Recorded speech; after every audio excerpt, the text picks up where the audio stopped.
again. OMG, OMG, OMG, that's me. Oh, more again. OMG, OMG, OMG, that's me. We're back with part 2 of our special I'm Enough with Bernadette Speakes. I know when we left off, she was just about to answer a question. Well, you'll get to hear not only that question, but we're going to unpack her fight of a lifetime. And now back to our program. Let's remind them how nothing's ever wasted.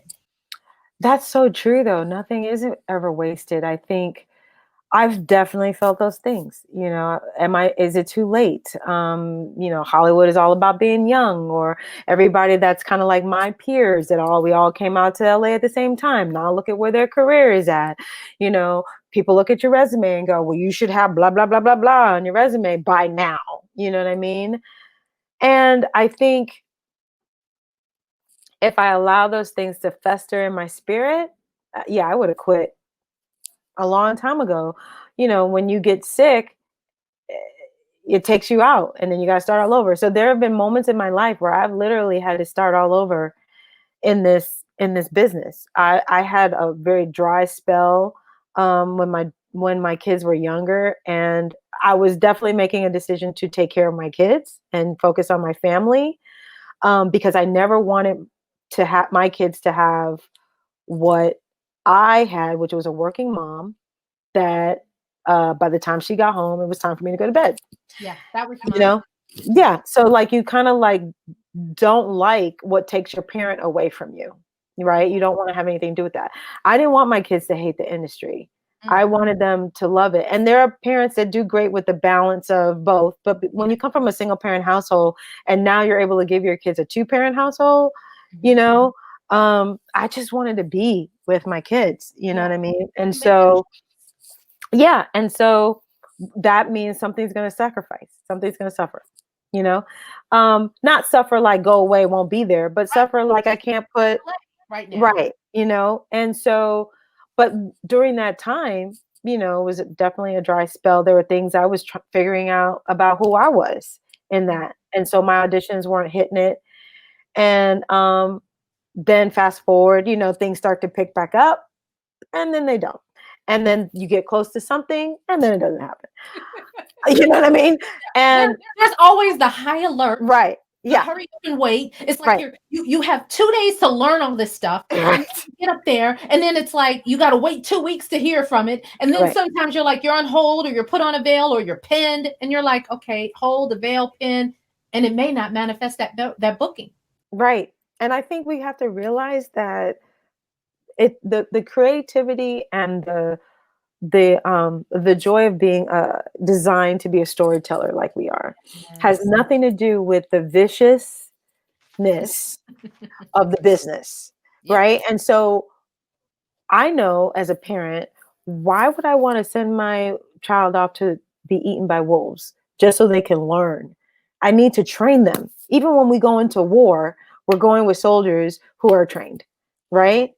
So yes, there are some that hit it off and their career takes off and they're stars or whatever.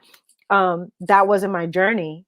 Right. And I think now, for whatever reason, I look back and I go, I wasn't in a good mental space with myself to be able to handle what, and who's to say, but let's just say I was moving in a direction where my career was going to take off. Yep. Right. Yep. And anybody that knows me back then, like you, knew that I was very ambitious and that's where I was going, very focused. Right. Absolutely. But I wasn't mentally ready. I don't even know where I would be. I can definitely say I would not have what I have right now. I would not have the relationship that I have with my kids. I would not have a marriage of almost 21 years. I would not. I wouldn't have that. Got married. Yeah, I wouldn't have that, And so if God so chooses to take my wings and I soar high in this industry, I have a solid foundation of things that were created, seeds that were planted that have now grown into beautiful trees, that I can feel good about. And I think what I realized is, what legacy do I want to leave behind? And early on, it was my career. Now it's life. It's a life legacy I want to leave behind. And so thinking that it's too late, it's as long as I have breath in my body, I will always be a storyteller. And I had to settle with, do I tell stories because I want to get paid? Yeah. Yes. But is that why I tell stories? Is that why I'm still in this industry? Is that why I still go on audition? Is that why I still accept the no's or the no calls or the hit or misses?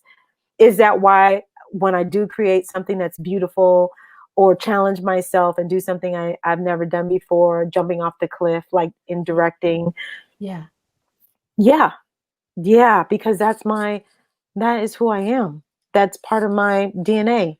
And I think it's a beautiful thing when we can move somebody's heart. We can open up somebody's mind. We can encourage somebody's spirit in a story. And that's why I'm a storyteller. Not because I want to be a star, not because I want to have all the money. I do want to help people step into their greatness. I do want to do that. And I think as a director, I realized God showed me if I had never had lulls in my career, I would have never stepped into directing. And as a director, you get to watch people step into their greatness. It's a very beautiful position. And I'm also a control freak. So I love being in control. Kind of Where, fits both, yeah, it right? just kind of fits, Like, where, I'm yeah, telling stories. I'm telling the stories, but I'm also helping to shape the story. yeah. And How it's, the and it's, story and is it's, perceived. I love it more than it's almost surpassing The acting. acting. Yeah, Yeah. and even though I know I haven't accomplished half of what I want to as an actress, Right. you know, being a director uses every part of me, Yes. every Your single part of me. acting influences how you direct. And Absolutely. and that's the other half though about the richness of how God doesn't waste anything. I No. made a statement earlier that nothing is ever wasted because with God, all of it becomes a resume. It's not just the credits on in front of the camera, it's the credits of when you were in the house and had a disagreement with your spouse. It's the credits of how you dealt with your children or deal with your children. It's Yeah, the credits absolutely. of how you are when you go to the grocery store, how you interact with strangers, how when you lead a Bible study. It's the credits of your life is on display when Daddy God chooses to use us, which Right. is just reinforcement for that person that needs to hear this loud and clear and be reminded. You need to have this like drilled into your brain. You are enough. No matter where you are on the ladder of life, you are enough. And you said it Yeah. earlier, Bernadette. You said, as long as there's still breath in my body. I don't think that was the exact phrase, but I've heard a phrase as long as I have a pulse, there's a purpose, and that's the reality. If you are still here, you got work to do. Right. It's like you don't stop living, right? And I love the way you said that your life is your resume, because I'm actually in an acting class. That's exactly what he teaches. So like I can't play no drug addict. I ain't never been no drug addict. You know what I mean? So you look at the situation that this person is in and you go, well, as an actor, my job is to serve, right? So my action is what do I want from this person? Yep. Right? Okay, who can I literally, and as if, so who can I literally think about in my brain that's a very real person and give myself an as if situation that Yeah. could be very real in my life that is going to generate real emotions, Yeah. right? Right? So if I didn't live my life, I wouldn't even be able to impart that into this script, so that I can generate real emotions and a real authentic response on whatever is going on. Right. Response. Yep. And so it's like, and so I appreciate the Viola Davises and the Denzel Washingtons and the Tessa Thompsons and all these incredible people out there. Hmm. um, and what they've lived through and what they do, but I know that what I've lived through and what I do is not in vain. you And know. it's no less important. It's no less important. And I always say, God wants me to impact my little small piece of the world. Yes. You know what I mean? Yes. And Yes. so my life is here to impact whatever small piece of the world he gives me to do. And so I'm going to focus on that. I'm going to And focus on that. I say it in the same way. I go, I could be on a cruise liner, helping that cruise liner to go forward, and navigate the waters of life, or I can be on my little boat. It's just a little boat. It's not a yacht. It can't hold two people, me and God, right? But it's my boat. Right. And my boat gets an opportunity to chart its course, gets an opportunity to explore the seas, and I can do bad and litter and pollute the sea, which is the sphere of influence that I have, Yeah. or I can do good and I can treat the sea and the areas that I get to navigate on with compassion, with love, with respect, and with whatever I have. And still, even as I'm depositing as a teacher into a lot of people's lives, I am a consummate student. I am always learning. And I Yes. think that curiosity that we get from being an actor, because you have to be You curious. have to be. Yeah. You have to want to know why they went in that room, why they made that cross the stage. Because Right. the director can say, as a director, you can say, you have to be over here at the end of this scene. But you have to make up the reason why Why I you're got right. and it Right. can't be because the director told me at the end of this line, I got to be on the other side of I the gotta be room. on the other side. I gotta be on the other side. There's a moment before, Right. And and the there's a same, moment after. and a Right. moment after, and the same with life. I can't show up in life like I haven't had all of these colorful, negative or challenging experiences in my Right. life. Right. You mentioned something a couple of times in the conversation that I'm sure our listeners probably heard and go, well, what was it? What is it? You mentioned sickness and you mentioned cancer. Do you want to talk a little bit about it? Just because sometimes someone who's listening in may be in that particular battle or may have to encourage someone who's in that battle. And oftentimes, I don't think people know how to show up for others Mm, when they're dealing with yeah. sickness. And I remember Yeah. watching clips and footage, I could cry thinking about it, of how your tribe, they brought you food and quilts and it was so much love coming towards you, Bernadette. And I knew you to be love. I knew you to be a ground worthy of seeds to be deposited into. But in watching the display of overwhelming support and encouragement, I wished that for everybody because I Mm, had a front row seat because I was too far away to really do anything. By the right. time I found out it was online, and I was just like, I'm so glad she's got like it wasn't like a village, it was like a nation of people that were just seeding into you, and it warmed and blessed my heart. And me and you would communicate. Mhm. We would communicate, and I could give you whatever I could give you in words, but I was being strengthened by the fact that people were there to love on you. So open up just a sneak peek of that, because somebody may need to know how they could be that for other people, and how it feels when you know that that's nobody but God, because most people Yeah. don't have the opportunity to have people Well, overwhelmed. I think the first thing is I would say to somebody, the person that's sick, like I had stage 4 aggressive non-Hodgkin's lymphoma in my bone marrow. So when you hear that, you're like, okay, stage 4 is not good, and what am I going to do with that, right? And the best advice that I could give is I could not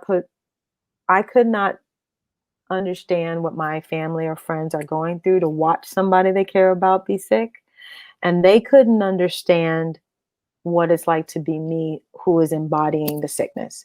So don't waste your life trying to understand, because you Mhm. won't. Utilize that to just show love in the capacity that you're able to show it.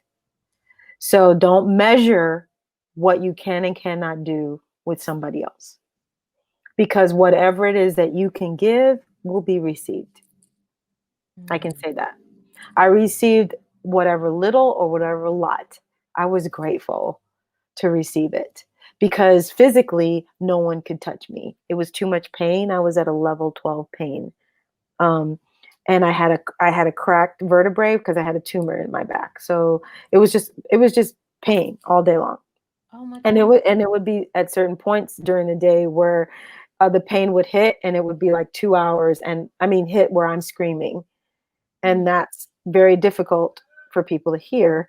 Yeah. And then you have to take a bunch of medication, and I chose not to take it because it was numbing. So like morphine and Percocet, you know, all the opiates and things that you're taking, Yeah. I chose not to take it.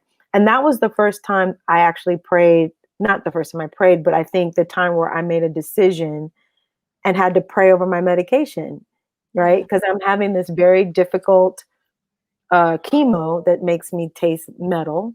And then on top of that, I'm taking medication. So I've got poison in my body and I'm taking more poison to kill that. Plus I'm taking artificial pills to, you know, so it's like you're just taking all this stuff. Right. And I made a decision not to take the painkillers. Okay. And I made a decision to let God's spirit sustain me. Now, I'm not saying everybody has to do that. It's just a decision I made. Right. It was a very difficult decision because I could have gone the marijuana route. I could have gone the prescription route. But I was so wanting to engage and not disengage. When you're looking at mortality in front of you, you want to hold on to as much life as you can and not numb out where where you miss it. And so I chose to feel the pain so that I could be engaged in life. And God would sustain me. Like I was in pain and I would have to hold myself, rock myself, hum, meditate, pray, and to be able to just be in that space to the point that the pain became like it was like a blanket. And then all of a sudden it would go away and it would be like God going, okay, let me lay you down. And then I go and I take a nap. And so if you tell somebody, oh, you can hold on to like this level of pain for 2 hours or an hour and a half or whatever, they'd be like, no, I can't, you know, barely having delivery, giving birth to a kid, you know, you're like, give me the drugs, you know, like, you know, but I think that that's where I realized the power of the spirit. We walk around like not everybody, but there are some Christians that walk around like they are broke when they got $1 million in their pocket. And all you got to do is go in your pocket and pull it out. And that was my time realizing the power of the spirit to sustain me at a time that no physical person could. Yeah. And to be able to go again, look how much God is enough to take care of me in this array of a hurricane of pain. I'm in the heart of the hurricane with him right now, you know? Yeah. And it was the most challenging of time. I didn't know who my tribe was going to be. Yeah. It was a time of forgiveness of people who just could not, it was too overwhelming for them. They couldn't do it. They didn't know what to do. Right. They couldn't. Everybody doesn't have the capacity to carry our pain, Right. to carry our challenge, Right. to carry our disappointments, to Right. carry our hurt. Right. One person who we know can carry it all. Can carry it all. And it's never too much. Right. And so in the midst of that, in the midst of God carrying your pain, talk a little bit also about, you know, and it's not taboo for me because I'm not afraid to say that as a believer, I sometimes get fearful of things. It doesn't mean I don't trust God. I'm human. And you witness people and watch people go through things, and not all are healing on this side of heaven, you know. And so was there a time where fear gripped you? Yeah. And then you had to be reminded, you know what I'm saying? Or remind yourself, or to let the word wash that away. What was that like? What was that experience like? So that people can see, yeah, she's strong and you hear her and she's Rock of Gibraltar and unbreakable. Right. What was it like when it felt like you were in quicksand and you had no control over the sink of this thing? Well, it's really interesting because right before this all happened, I did a graphing God class. It's like grief recovery. So I had done a grief recovery class dealing with grief because I think that we don't understand how to process grief necessarily, especially as Black people. We just kind of stuff it, pull ourselves up by our bootstraps and just keep going. But I had done a graphing God class where I dealt with every single disappointment in my life. And God And showed up in a you lot of had those no areas. idea about the cancer diagnosis at No, the so time. this was in May. This was in May. I had been in class since April, and because it was like a 6-week class. So by the time May came, it was nearing the end of the class. And you have things you have to do, like you have to do a graph, you have to write letters where you write forgiveness, and you write statements of what you where you have an opportunity to communicate what you wanted to say that you didn't say, just all these different things that just allow you to kind of get all the grief out, right? Out of you. So I did all of that. And like, there were relationships that I dealt with that I hadn't dealt with, things about God that were on there that I hadn't dealt with. And then my friend had breast cancer, and I went in to get my hair cut because I had locks all the way down to my butt. Went in to just get a trim like I do every summer, and the spirit told me to cut it off. Cut all my hair off. Cut it off. My Lord. husband was like, "What? What's going on?" So again, all of this is like way beforehand, right? I find out in September I have cancer. So by the time I find out, it was like God prepared me. I'm going to cry because I took that class, and it was just, I was feeling stuck. I was feeling like, I don't know, God, I don't feel good. I don't feel like I'm going to have a relationship with you. I just feel stuck. I don't know what's in me. I got to get it out. So I took this class. And by the time I found out I had cancer, I was scared, but I wasn't mad. I wasn't bitter. Thank you, Jesus. I wasn't, it was kind of a trip because I was like, okay, I don't know how to, this is my life, and you're going to teach me how to deal with my life. And even to the point of my hair, like I was so grateful because it's so traumatic to go like this and all this hair is on your hand, because my chemo was aggressive. So I lost like my doctor told me as soon as I take it, my hair is going to fall immediately. But God knew that. So it wasn't much hair to fall because my barber came over to my house and he shaved me all the way down, that it was a smoother process to lose my hair than it would have been a traumatic. So it was almost like God. And then God told me, I'll never forget, after I heard that when the doctor said you have stage 4 aggressive non-Hodgkin's lymphoma, God whispered to me, you're going to go through hell, but you're going to come back. Like, you're going to go through it, but you're going to come back. And he wasn't kidding. I went through it. Like, it was hard. And I came back. And so when I felt that come over my spirit, I was like, okay, I'm not going to fight this, and I'm not going to be mad. And I think what I wasn't ready for was what happens after, like the triggers of post-traumatic stress disorder. Driving down the freeway and I see the exit of where I used to get off, and then I'm just like, and I right, and I just cry. Yeah, and so during that time, I was actually directing a play, and there would be moments in my rehearsal process. My mom was my assistant, that I would just have a like meltdown. You would think I'm crazy. Like, I would just be okay, and then not be okay. Right.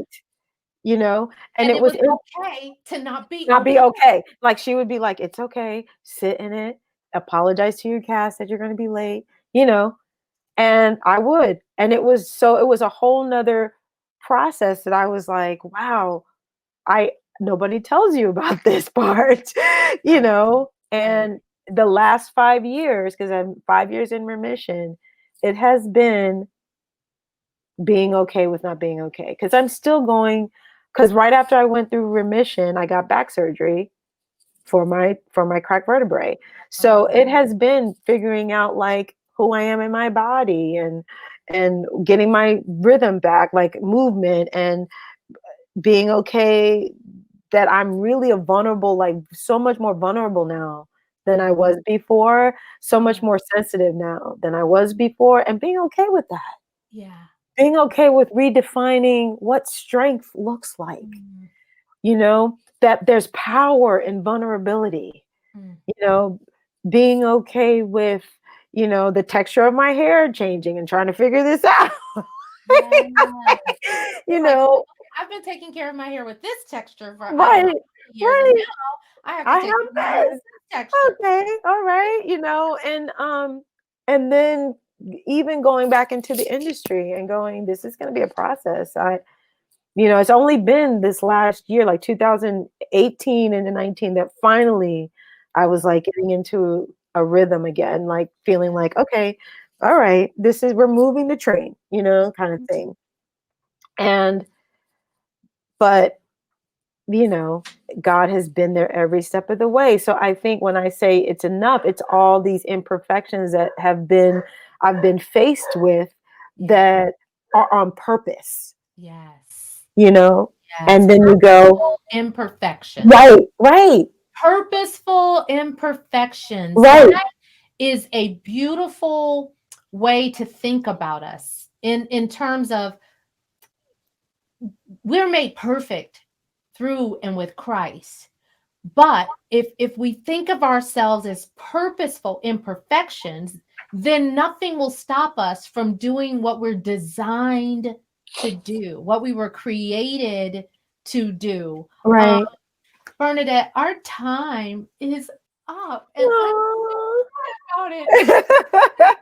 I could I could glean from you because you've got such a myriad of not just experiences, but you are such a wonderful and rich storyteller, and you take us on the journey of you in such a I hear your little puppy in the background. Yes. And that was a great way to stop the flood of tears that were probably about to flow. That was the reality of your humility and the beautiful fragrance of your imperfections that are No, perfectly suited for you. So if thank you would just you. do me one small favor and share Absolutely. with our listeners how they might be able to keep up with you, keep in touch with you.